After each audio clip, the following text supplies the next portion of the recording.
Over 1 million teachers use IXL in their classrooms every day for one reason. They love it.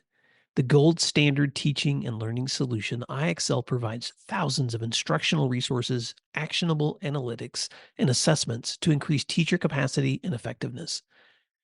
IXL takes the guesswork out of lesson planning with ready made plans. Built in engagement tools such as customizable competitions make learning fun for students. Dr. Trujillo, superintendent at Tuscan Unified School District, says this about IXL, quote, "For the teacher, IXL opens up the door to be a lot more effective and provide more differentiated instruction to the different subgroups of students in their class." End quote. Empower your teachers with the tools and insights they need to enhance instruction, all in one single, easy to use platform. Get started today at ixl.com. You're listening to Monday Matters, a Principal Matters podcast production. Hi, Principal Matters listeners. This is Will Parker back with my co-host, Dr. Jen Schwanke, for another Monday Matters. Jen, it's January, and each week we start the week off with just some updates from you and from me. And this week I want to talk a little bit about wellness as we step into the new year. I want to encourage Principal Matters listeners, anyone who's listening for the first time, to check out all of our archives of shows, the more than 400 and whatever episodes that we've done up until this point. But Jen, recently, I haven't even had time to really write about this because it was something that I discovered over break. But I've been thinking a lot about wellness, and I came across a book by Dr. Eric Topol called Super Agers, an evidence-based approach to longevity.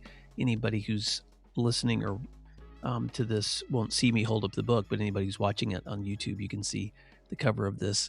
I just began it, but I also heard an interview that Adam Grant did with him on his podcast, and it just made me pause because I know you and I care deeply about wellness, and I just want to give a few caveats to listeners, if you don't mind, as we step into this quick conversation.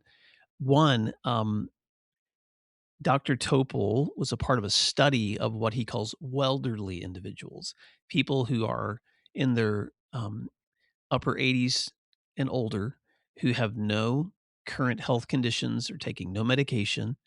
They were able to gather a study of 1,400 individuals from 85 to 102 that were in those categories. Took them, I think he said, 7 years to gather that many people for the study. And their goal was to just do some comparisons between really, really healthy older individuals and average populations. They were able to take DNA samples from every person.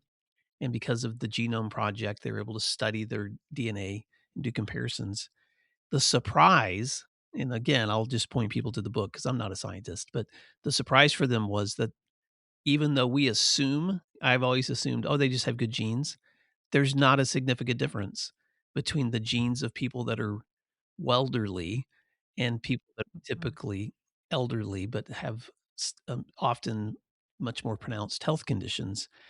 And you won't be surprised to know this, but it's always good to hear it, that the number one takeaway, I think, from all of that was that prevention really matters, that the way they were behaving 20 years before they were being studied made a big difference on their health outcomes. And so I just want to stop there, Jen, because I know saying we're committed to wellness, saying that we're committed to taking care of ourselves, especially the beginning of a new year, can sound aspirational. But I'm just curious, your thoughts and practices as you're stepping into the new year. And I know you've been doing some reading too. Right, right. Well, I want to caveat too. I'm not a doctor and I'm not a Mhm. scientist either. I can't say that enough, but I do think quite a bit about wellness, and I am always struck when I go to my annual checkup. My doctor is always blown away that I have no medications. I think there's a lot of people who, they need a lot of medications, and then that creates side effects, which creates side effects, and that, every decision is one between a person and their doctor. And, certainly we have made huge advances in healthcare, but I can understand why it would be very difficult to find elderly people to do those studies. But like you mentioned, I think prevention is huge. And I think as I age, I think a lot about wellness, Mhm. both mental and physical. And I think about how we have to let ourselves age, but also stay very, very active.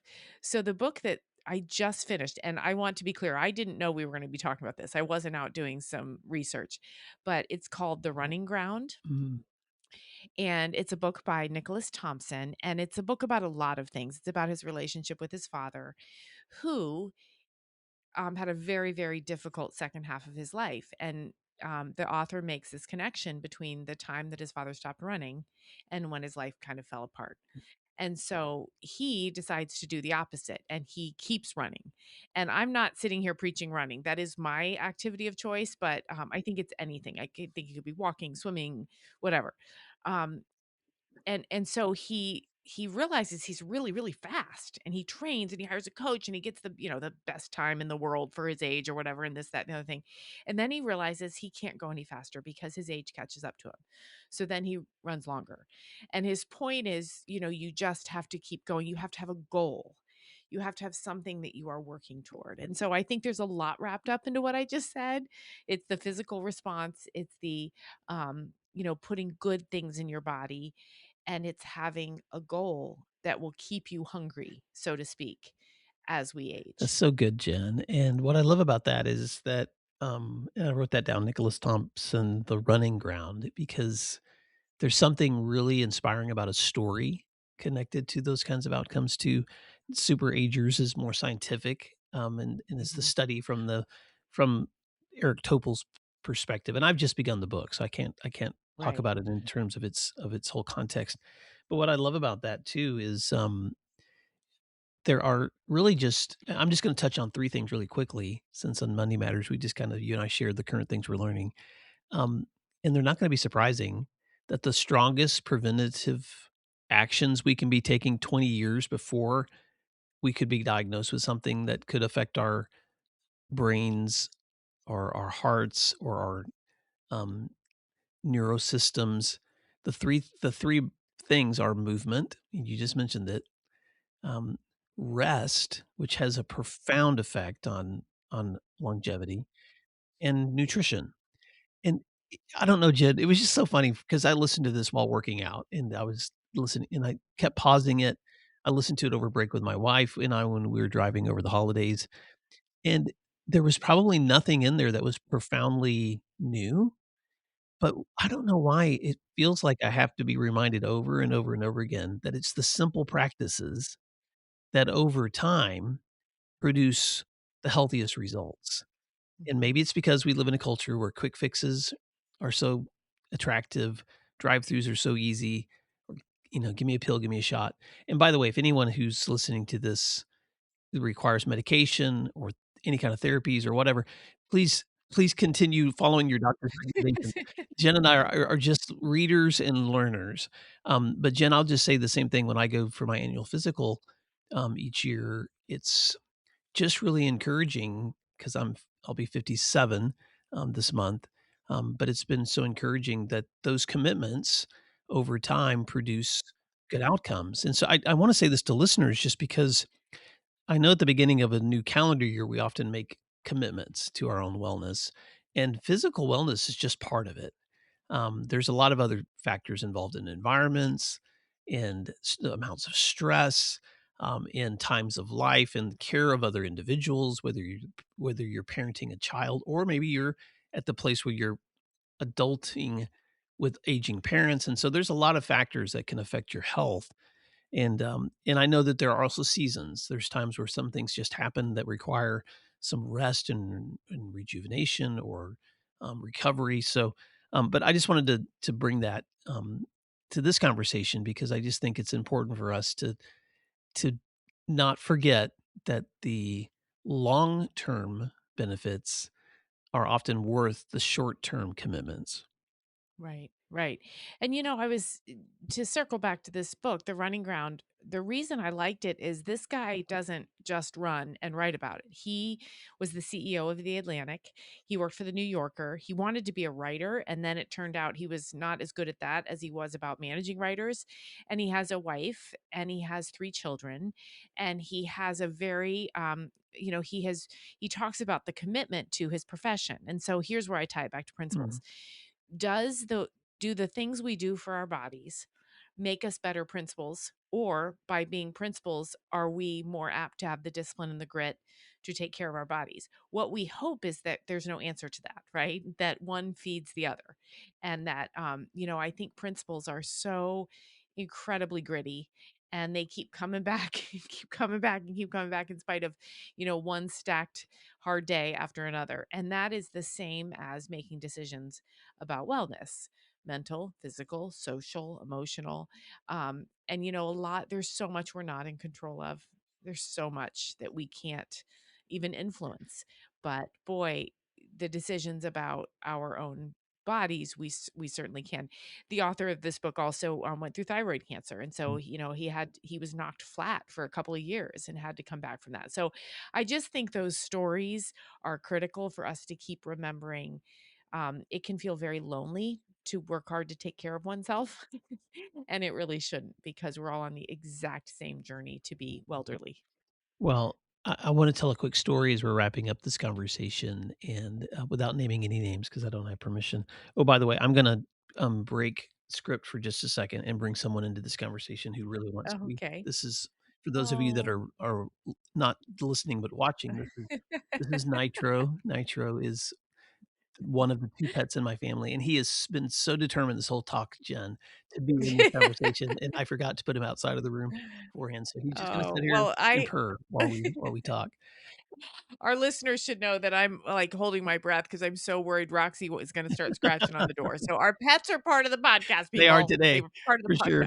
podcast. So right before break, I got an email from a longtime listener who's an assistant principal and was thanking me for, the learning that we do on the podcast, also for pointing her to some resources that have been helpful, and she shared a story of a teacher in her building, one of her best, who she noticed this semester was just really struggling.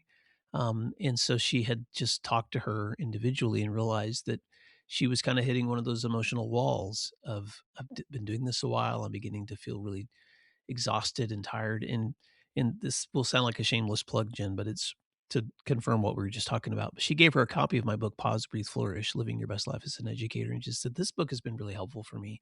If you think it's helpful for you, just read it." And she said right before break, the teacher had left her a really kind note, just reflecting on, first of all, how encouraging it was for someone to recognize when they're working with somebody who needs a little extra encouragement, but then also just having a resource available that gives you an opportunity and to just walk through some of those things we're talking about right now: your body, your family, your finances, your spiritual life, your resources, your future, your mentorship, all those things that make us parts of who we are. And so wellness isn't just physical health either.